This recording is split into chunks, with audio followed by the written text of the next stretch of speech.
مشكورا. بسم الله الرحمن الرحيم. السلام عليكم ورحمة الله تعالى وبركاته.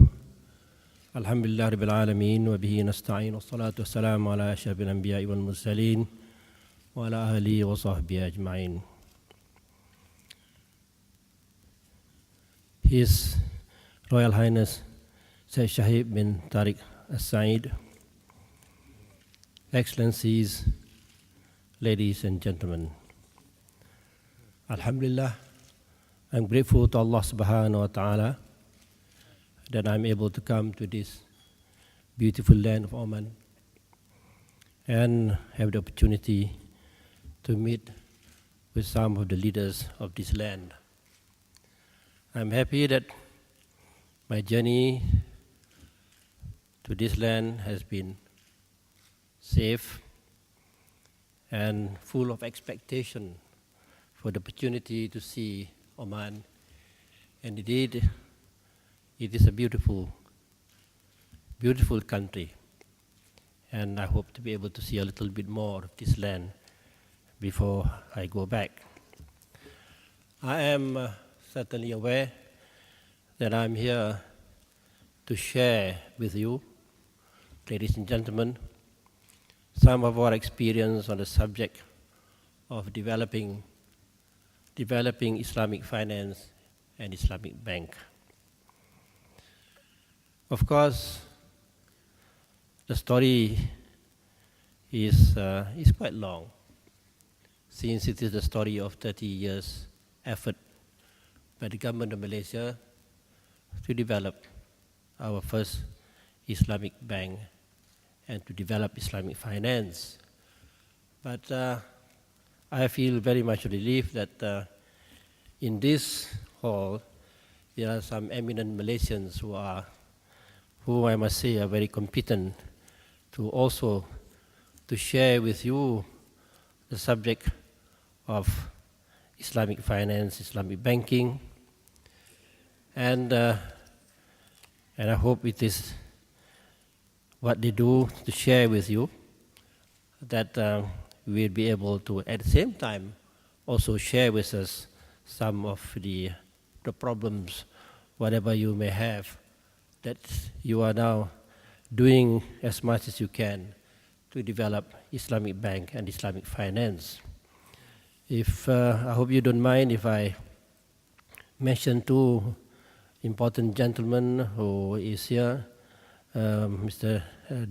Daud Abdullah, who is the Vice Chancellor of INCF, and he is here. And we have also Dr. Ashraf Wajidi of ISRA, who was also here.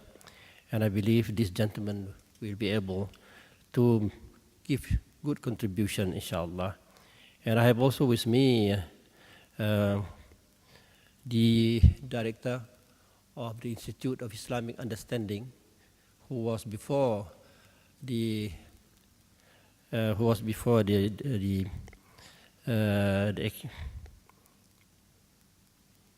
with the International Islamic University. He was then the head of the division of Islamic economy, and that gentleman is here also with me. The name is Nick Mustafa. Nick, where are you? And I hope he too will be able to make contributions. I don't intend to speak too long, but the subject necessitates that I said a little bit more than I would want to, because I am sharing with you some of our experience, the experience of developing Malaysia's Islamic bank and Islamic finance. Over the years, we are proud to receive numerous honors and awards for our achievement in the development of Islamic banking and finance. The nation's success in developing one of the most advanced and vibrant Islamic banking systems in the world has won praises and recognition the world over. Perhaps the unique feature of our system is for being the world's first to have full-fledged Islamic banks operating side by side with conventional banks that have already existed in the country for decades. The success story was not built overnight, certainly. Our journey officially began in 1983, and since then we have never looked back. From a very humble beginning, about 3 decades ago, Islamic banking and finance in Malaysia has evolved tremendously. As we can see today, the country has successfully developed a comprehensive operating landscape in the domestic Islamic financial system, which not only comprises the Islamic bank institutions, but also the takaful industry, the Islamic money, as well as capital markets. Our approach, ladies and gentlemen, in developing the Islamic banking and finance model was articulated in the context of our endeavor of a well-rounded development in a multi-racial and multi-religious environment. At the onset, the system was envisioned to not only reflect the virtues of Islam, but also its capability to bring about the socio-economic justice and values. Thus, the system must be able to epitomize Islamic values in both substance and form. Indeed, the success story is now being shared with the world, particularly through our banking and financial authorities, namely the Central Bank of Malaysia, Bank Negara, and the Securities Commission. These agencies have been playing a pivotal role in the country over the past 3 decades in executing all the policies, strategies, and mechanisms of developing Islamic banking and finance in Malaysia. The government of Malaysia, on the other hand, has been playing a significant leadership role in the development over the past 3 decades. The role can be encapsulated in 3 critical areas of the development stages, namely spearheading the legal reform, facilitating the operating environment, and enhancing human capital development. Ladies and gentlemen, the government of Malaysia spearheaded the legal reform process in respect of the banking and financial system legislation in Malaysia since 1982, beginning with the enactment of the Islamic Banking Act 1983, which eventually paved the way for the establishment of the first Islamic banking in the country in July 1983. The Islamic Banking Act empowers the Central Bank of Malaysia, Bank Negara, to supervise and regulate Islamic bank, and provides Malaysia with a separate Islamic legislation and banking regulations which will subsequently allow Islamic banks to coexist with the conventional banks. The government also realized that differences in Sharia interpretations and applications may not augur well with the relatively young Islamic banking and finance. In order to harmonize the differences, the central bank established an apex council in Sharia, namely the National Sharia Advisory Council in the year 1997. The Sharia Advisory Council, which resides at the central bank, has been empowered as the sole authority to issue opinions and decisions in Islamic banking and takaful. Although the Islamic banks and takaful institutions are also appointed their respective Sharia advisors to advise them on day-to-day operations, they are required to refer to the Sharia Advisory Council on policy-related Sharia issues. The most recent development in legal reform for Islamic banking and finance was the enactment of the Central Bank of Malaysia Act in the year 2009. The new Central Bank of Malaysia Act explicitly accords formal recognition to the dual financial system practiced in Malaysia and provides an absolute mandate to the central bank to develop Malaysia as an international financial center. In addition, the new act formally recognizes the Sharia Advisory Council as being the highest authority on Sharia issues related to Islamic finance transactions, and the role of the Council as a consultative body consultative body to the Malaysian judiciary systems. A critical provision of the Act is that the Sharia Advisory Council's rulings are binding on the courts and arbitrators. This referral system upholds the prominence of Sharia rulings and preserves the consistency of the interpretations and application of Sharia principles for Islamic finance transactions in Malaysia. In line with our efforts to position Islamic banking and finance in the mainstream of the Malaysian judiciary system, a dedicated judge in the commercial division of the High Court has been assigned to preside over litigated cases on matters relating to Islamic finance. Specific arbitration rules for Islamic banking and financial services have also been enacted to complement the court system and enables disputes relating to Islamic finance to be dealt by the Kuala Lumpur Regional Center for Arbitration.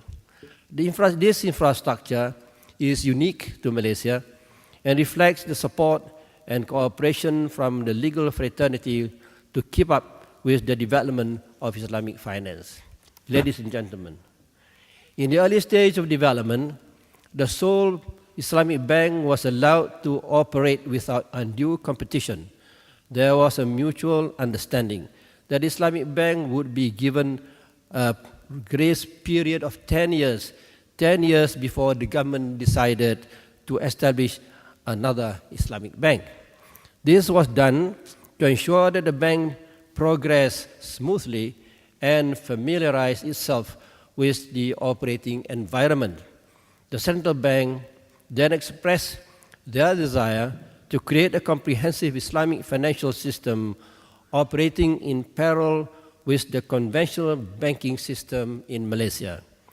They wanted to embark on the project to disseminate Islamic banking on a nationwide basis with as many players as possible and able to reach out to all Malaysians. After a careful consideration of various factors, the central bank decided that the best approach to disseminate Islamic banking throughout the country was to allow existing financial institutions to offer Islamic banking services using their existing infrastructure and their branches. This opinion was seen as the most effective and efficient mode of increasing the number of institutions offering Islamic banking services at the lowest cost and within the shortest time frame. It also allowed the existing infrastructure of the banking system, including the existing branches and staff, to be tapped in offering Islamic banking services. Ladies and gentlemen, the government and the central bank consulted a number of prominent Islamic scholars and Islamic economic experts, and we received full support from the scholars and experts who regarded the move as a viable step in line with the Sharia. The fiqh reasoning, quote, if you cannot implement it altogether, do not ignore it altogether. This was the strongest point to support the policy. This reasoning implies that if we cannot develop the Islamic bank system in total, we should not totally abandon the effort, but to do it as per efforts and capability. In other words, we must continue and make every effort to ensure that what we want, what we will achieve, will finally be successful. That is the establishment of the Islamic bank and Islamic finance.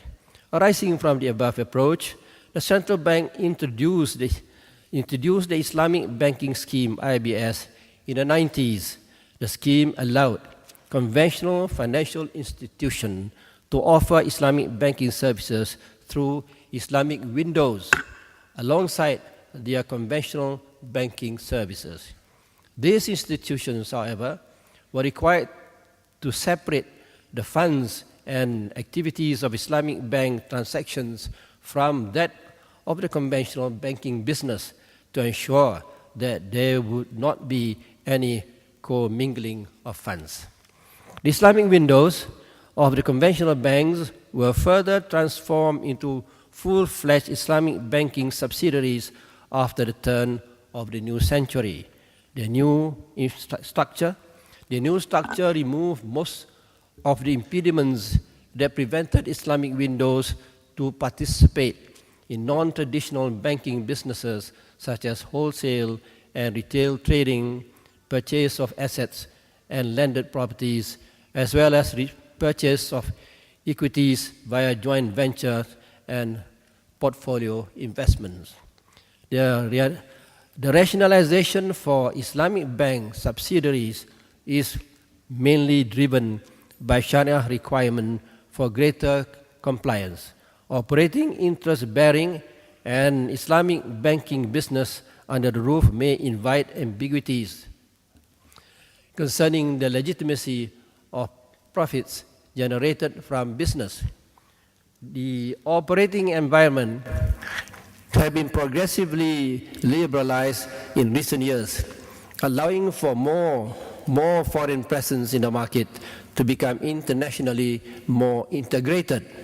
This has led to diversity in market players and increased competitive forces, which now provides the impetus for increased innovation in the market. The government policy is in allowing the gradual implementation of Islamic banking in the country has been instrumental in bringing Islamic banking to where it is now. Since the idea of Islamic banking was conceived, it has not been the intention of the government to call for a total replacement of the conventional banking system, considering the multiracial and multi-religious nature of Malaysia, whereby tolerance and harmony must be preserved at all times. Ladies and gentlemen, the government recognizes that the most precious assets of the country are its people. Therefore, the development of human capital, the upgrading of the mentality and intellectual capacity of the people is one of the biggest challenges for the nation to move forward. With this in mind, the 9th Malaysia Plan for the year 2006 to the year 2010, which I tabled in the Parliament on the 31st of March 2006, carried the theme, the national mission, which has put great emphasis in enhancing the human capital development. I opine that if Malaysia wished to become a knowledge-based economy, a developed country, and maintain that developed status, the development of human capital must be a priority. In the context of globalization, high-quality human capital has become a necessity. The Islamic banking and finance, ladies and gentlemen, that is the sector, was one of the key sectors in the country that had benefited from this policy. The government recognized that since Malaysia had been at the forefront to support global growth and development of Islamic finance through capacity building endeavors, the availability of talents who are skilled in both the financial and Sharia fields are therefore essential. In this regard, the government, through the auspices of the Central Bank of Malaysia, had established two prestigious international-based institutions, namely the International Center for Education in Islamic Finance, INCIEF. I have already introduced the chief. And the International Sharia Research Academy for Islamic Finance, ISRA. Dr. Wajidi is also here. The other side. We had foreseen that this move would enable the country to fulfill the growing demand for well-rounded Islamic finance professionals, not only domestically, but also globally. In addition, the role of other education and training institutions in banking and finance were further enhanced in order to provide the industry with highly competent talents in the sector. In fact, these institutions are very important to us. These institutions are open for practitioners of Islamic banking all over the world. All over the world they come for this special course or training, and of course for that they will be awarded with a degree. But what is important behind this idea is that we want to have a standard, a global standard applicable to all Islamic countries that practice Islamic banking and finance. We must have a global standard. If you don't have a global standard, then Islamic finance and banking cannot be an alternative to the traditional bank that we have now. It is going to be very, very difficult if various countries chose to have their own standard. Then people will have suspicions, because now there's a lot of transactions, because there's a lot of inter-trade and investment. Many things are happening among the Islamic countries, even the non-Islamic countries. So if Islamic banking and Islamic finance is going to be the medium that assists us in the transaction that we are carrying out, then we must therefore be assured that we are practicing a standard that is the same all over the world. And this is very important, and it is my hope that these two very important institutions will be able to provide the kind of training and creating a better understanding that of the need that we should, all of us, try in all our effort to develop a standard that is truly global. On the tertiary education front, ladies and gentlemen, Malaysia has 6 institutions of higher learning across the country offering undergraduate and postgraduate degrees in finance with specialization in Islamic finance. In addition, several tertiary institutions have been offering a wide range of Islamic finance training programs to develop Islamic finance professionals and cultivate Islamic finance through Islamic finance thought leadership. I would like at this stage to welcome students from Oman to go to Malaysia for this training. They can choose which institution they want to go to, and for so long as that institution provide the courses that will be useful to them. This is what I hope, and I have been told that a number of students are already going to Malaysia. I think we still have place for more of the students from Oman to go to Malaysia and to study the subject among their brothers, Muslims and even non-Muslim brothers in Malaysia.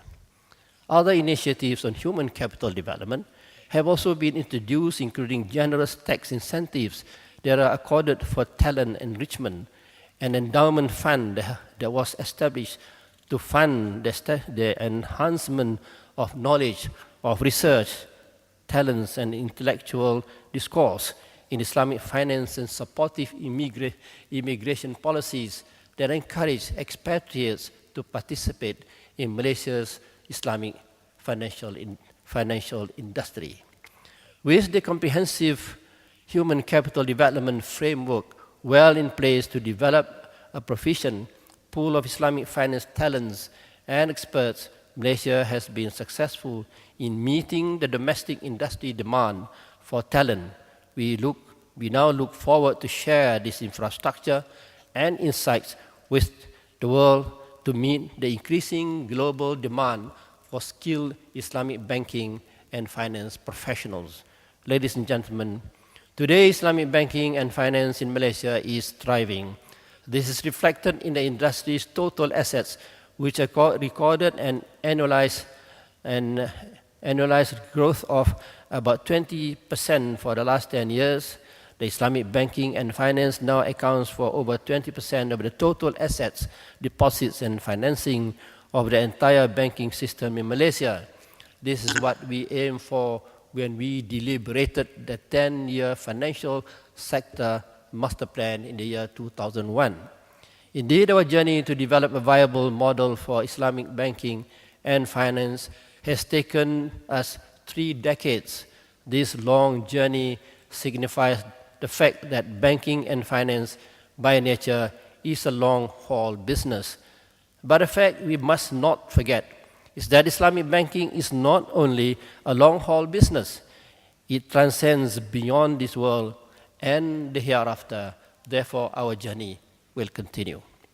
Ladies and gentlemen, I always believe that Islamic banking and finance has the ability and competitiveness to meet the changing requirement of the global financial community. Its elements of check and balance that promote accountability and transparency, and more eminently, its inherent tenets that are aligned with the sustainable dimension of ethical finance and responsible financing, has much to offer to the global financial and economic industry. Therefore, I wish to commend Organizing Committee of the Oman Islamic Economic Forum for giving a special focus to Islamic banking and finance at this forum. Malaysia is honored to share its experience with other countries in accelerating the development of Islamic banking and finance worldwide, particularly in the OIC member countries. It is pertinent in this regard that existing institutions, mechanisms, and platforms be put to good use and new ones created where necessary in achieving this objective. Before I conclude, ladies and gentlemen, I wish to bring your attention to the World Islamic Economic Forum, WIEF, of which I am now the founder patron. Established in the year 2005, WIEF is playing a crucial role in promoting discussions and collaborations in the field of Islamic banking and finance. Specially dedicated sessions at the annual WIEF and WIEF roundtables held in Malaysia, in Indonesia, in Bahrain, in Turkey, in Russia, Kazakhstan, and South Africa on the topic have attracted tremendous interest amongst key representatives of the private sector, academia, and policy makers to develop Islamic banking and finance as an alternative to conventional banking. Such interest appears to transcend both Islamic and non-Islamic countries. A tangible outcome to the above is the various follow-up initiatives undertaken by the participants to work towards the establishment of new Islamic banking and finance facilities, particularly in those countries that have yet to do so. We were delighted to observe that considerable efforts were subsequently made by them to creating and improving the regulatory framework that exists in their respective countries to promote the development of Islamic banking and finance. Bearing in mind our common objectives, it is my sincere hope that an appropriate synergy could be developed between WIEF and the Oman Islamic Economic Forum to widen the platform of discussions on this topic so as to enable us to better reach our targeted audience. I would be happy in this regard to do everything possible to facilitate this noble process. With that note, ladies and gentlemen, I thank you. Assalamu alaikum wa rahmatullah wa barakatuh.